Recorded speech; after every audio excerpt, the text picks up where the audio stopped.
আমি হব লিখেছেন কাজী নজরুল ইসলাম।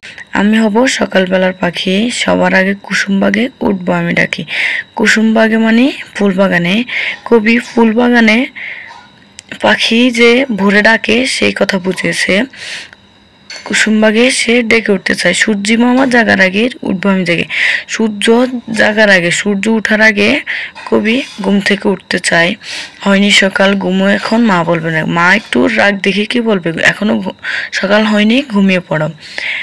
বলবো আমি, আলসে মেয়ে, ঘুমিয়ে তুমি থাকো। মা কি বলছে? আলসে মেয়ে বলছে ঘুমিয়ে তুমি থাকো। সে ঘুমিয়ে থাকতে। হয়নি সকাল, তাই বলে কি সকাল হবে না? সকাল হয়নি বলে কি আমরা ঘুমিয়ে থাকবো? আমরা যদি না জাগি মা, কেমনে সকাল হবে? আমরা না জাগলে কখনো সকাল হবে না, তাই আমরা জাগতে হবে। তোমার ছেলে উঠলে গো মা, রাত পোহাবে তবে।